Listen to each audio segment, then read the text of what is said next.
7, Episode 8, Tolerance is Extinction. And it's your boy Icon with a Marvel animated TV review for you. Tolerance is Extinction, Part 1. So now we're getting down to the nitty gritty as we conclude the final season. Well, the final season, but this particular season of X-Men 1997.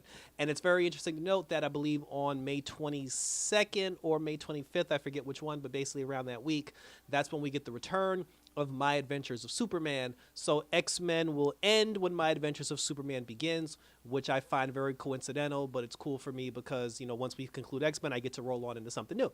And then, you know, then we get out for, for convention season. So now let's talk about some X-Men real quick. So in this particular episode, so Cable's here and, you know, he talking to his daddy and it's very uncomfortable. They confirmed that, yes, Madeline is dead. They said that she did die on Genosha. And of course, you know, there's a little bit of tension between Cable and between like Scott Summers and everything. Even with Jean, because she's like, you know, he was like, you're not my mom or whatever, but she wants to attempt to be a family to him in the absence of, you know, Madeline Pryor. And I'm glad they didn't linger on that because there wasn't like a whole episode of like him beefing with Cable and Cable beefing with him and then him beefing with Jean and everything. They didn't do that. So I was actually very appreciative of that. So it turns out that this guy, the guy in the last episode, the one that had Magneto stringed up, his name is Sebastian.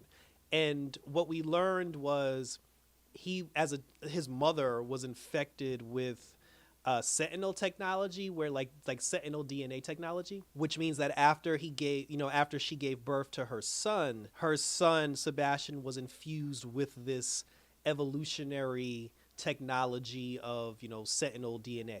I don't know how they got the DNA, because Beast even said it's like it's from every version of Sentinel that was ever created from past up to present. I don't know where he got future DNA from when his mom was injected in the past. Maybe that's another story for later.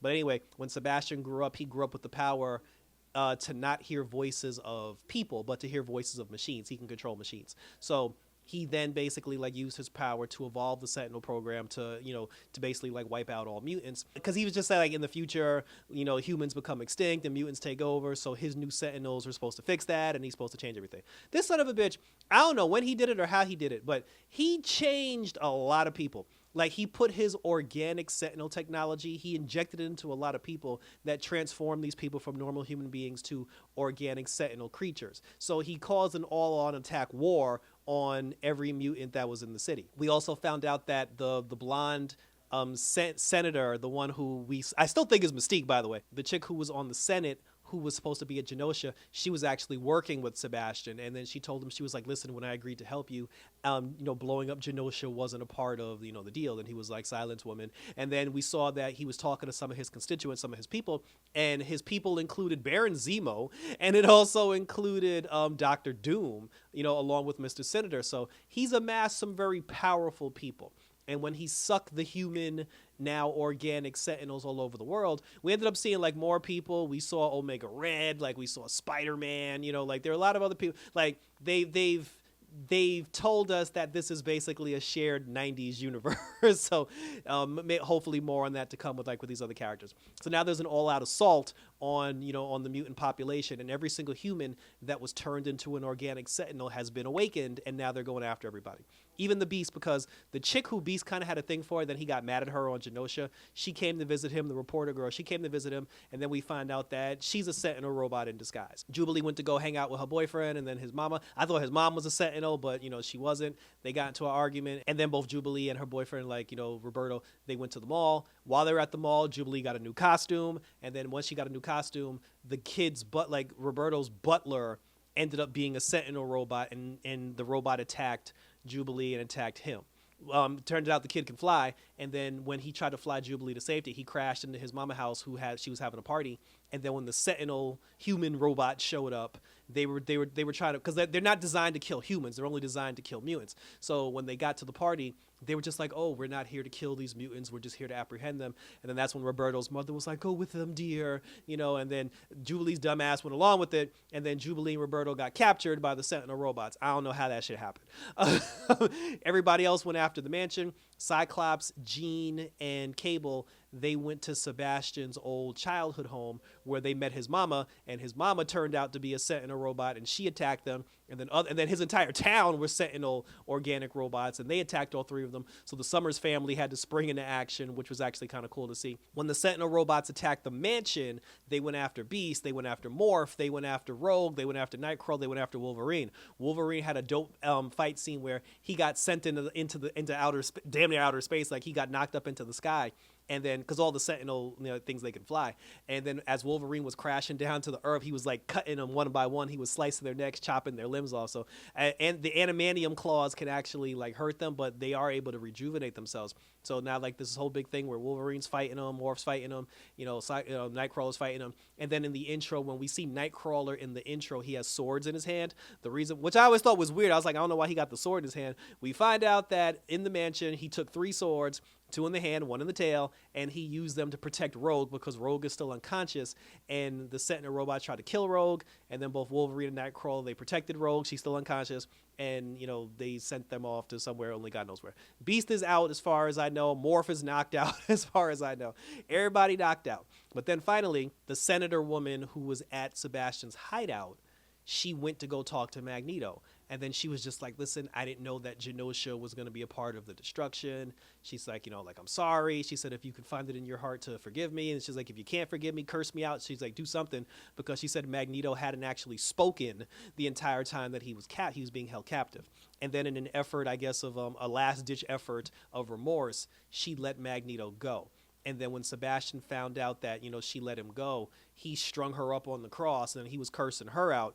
And I still feel like it is Mystique, because the thing is, if she was a regular human, a regular senator human, they would have killed her a long time ago. From a writing standpoint, I feel like they're lingering on to her life because that's not actually the senator. I honestly feel like that's Mystique. But anyway, while she was talking to Sebastian, and Sebastian was just like, you betrayed us, and this, that, and the third, and blah, blah, blah, Magneto basically went to the Arctic, because what's the old scientific thing that the magnetic pull, or like the Arctic generates the strongest magnetic field? There's something about the Arctic and a magnetic field that I forget. It's something I learned when I was in high school. That was a long time ago. But anyway, he went up there, I guess, because that was the strongest point of magnetism that he could have mustered.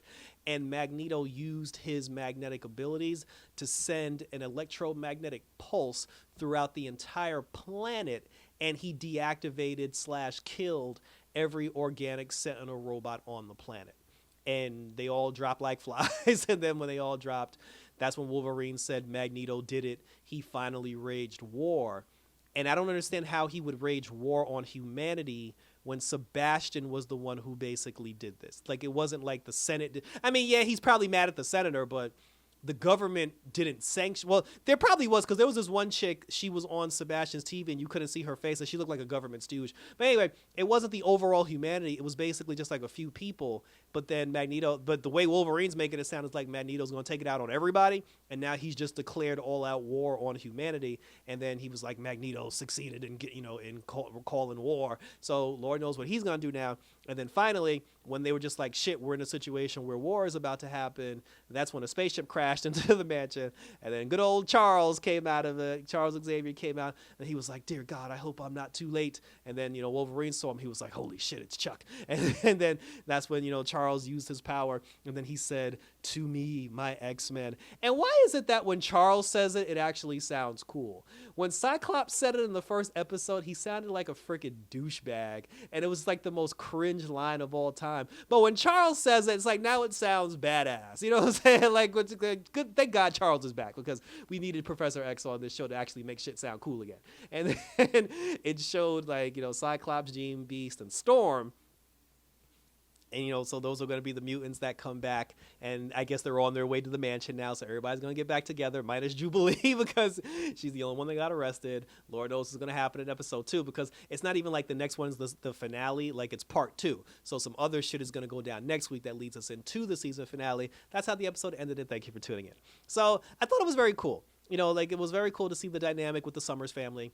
It was dope, like Charles is back now, like, Storm's going to be back at the end of the show, which means Storm is going to get put back in the intro. So that's going to be nice. Cable did say that every time he tried to go to Genosha to stop the robots from destroying Genosha, his time cube kept malfunctioning and sending him back to the point where he just left. And then that's when Beast said, because if you watch The Flash, because DC explained this very well, Beast basically said Genosha getting destroyed is a fixed point in time. You can go back in time and you can change certain events, but there are always specific points in history where no matter what you do or no matter what happens, those specific things are always supposed to happen, and those specific things can't be changed. And they said Genosha being destroyed was one of those things that can't be changed. But that doesn't mean that Gambit's death, has to be a part of it, because I still feel like in the third and final episode, they're going to find a way to resurrect Gambit. They're going to bring him back. Magneto's already not dead. So we'll see what happens. Put share your questions, comments, and or concerns, and we will continue to talk about it. So the show has definitely been good so far. I can't complain. Check me out on X. Check me out on Instagram, because like I said, we're off to the races now because we're back with some more stuff. We got X-Men, 97 wrapping up. Then we got My Adventures of Superman. We got Superman and Lois coming up, and then we got all the conventions for all your needs, and also do a Bad Boys review for Bad Boys, when that comes out in June. Like I said, so keep it locked for Red Eyes Entertainment, and we'll talk about some more superhero goodness and beyond. So that was it, guys. So thank you for tuning in for part 1 of this finale of X-Men. As we roll on to part 2, take care. Don't get extinct by the robots, and until then, we're out this.